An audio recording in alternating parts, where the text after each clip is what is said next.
Kogi State government has hit the ground working as the Ministry of Finance, Budget and Economic Planning organized citizen sensitization on Nigerian human capital opportunity for prosperity and equity, Hope-Gov, at the banquet hall government house in Lokoja. Asiru Idris, Commissioner for Finance, Budget and Economic Planning, assured that the government through Hope-Gov will eliminate inefficiencies and deliver tangible results in education and health sector. Dr. Abiba Tijjani, the State Accountant General and World Bank focal person at the occasion of Hope-Gov, assured the citizens that the World Bank assisted program with funding of $500 million aimed to improve access to quality basic education and primary health care services. Engaging with the citizens as a government in navigating the delivery of the dividends of democracy is an hallmark to foster precise development. Kogi State government, in its usual, has engaged its citizens to sensitize them on the Nigerian human capital opportunity for prosperity and equity, Hope-Gov. The Commissioner for Finance, Budget and Economic Planning, Asiru Idris, at the occasion of the citizen sensitization, assured the people of Kogi State of upholding its commitment to transparency, accountability, and allocation of funds to education and health sector to bring about success to Hope-Gov, Hope-Edu, and Hope-PHC. Linking between fiscal management and human capital development.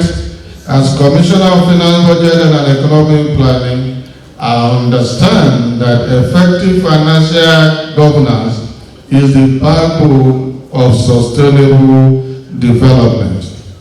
It is on this premise that Hope-Gov provides an opportunity for us to reinforce fiscal discipline and transparency, ensuring that resources are allocated to education, healthcare, and are used efficiently and accountable. Dr. Abiba Tijjani, the Accountant General of Kogi State, Wemi Jones, Commissioner for Education, in their separate remarks appreciate the World Bank for the support to the Hope-Gov project and assured that there will be improved recruitment and performance of teachers and healthcare workers. This World Bank assisted program with funding of $500 million US. This World Bank assisted program with funding of this is A, to improve access to higher quality basic education and primary healthcare services by strengthening the management of financial and human resources in this critical sector. The governor, wherever you are, God bless you. We are sincerely grateful.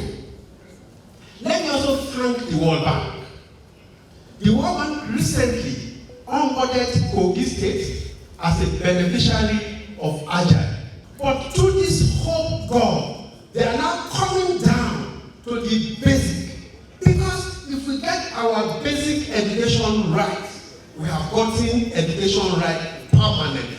Ambassador Idris Muraino Ozovier, the Kogi State NGO chairman, Congonite, comments the overview presentation delivered by Bayode, the technical director of Hope-Gov, and draw out gray areas and challenge the Ministry of Education to engage its citizens in policy made. There's an aspect he touched on, which is the budget, local government budget. Ladies and gentlemen, we have a very serious challenge with budget formulation, budget streamlining at the local government area. The way they run the system there is not how the state runs the system. Who are the stakeholders that were engaged to get to that level of saying we're doing free education, we're giving paid school fees? Why? Because there are unintended consequences that comes with it. If there had been stakeholder engagement, there are maybe few things that stakeholder might say that might realign and ensure we get the best of these interventions. Dr. Aledara Dekunle, the Executive Director of Kogi State Health Insurance Agency, spoke about the benefit of Hope-PHC project, a subset of Hope-Gov. Of the human resources the health care personnel that are needed at the PAC. It's also going to strengthen in terms of medical equipment and supplies, and even essential medicine that will be delivered to these PACs. And it's going to be performance-based program, performance for results. So we believe that Kogi State will have all it takes for us to be able to perform so that we can benefit from the disbursement link indicators that will make us to attract more funding to Kogi State. Pharmacist Ramat Molo Aliu, the state coordinator of Hope-Gov, Hope-PHC, Hope-Edu, appreciate the governor of Kogi State, Usman Ododo, for his commitment in all sectors and for the opportunity given to serve. Send my deepest gratitude to His Excellency Alhaji Ahmed Usman Ododo for his commitments, especially on agriculture, healthcare service, education, and security is truly commendable. So I want to seek this opportunity that he is giving to me, that I'm not going to disappoint him.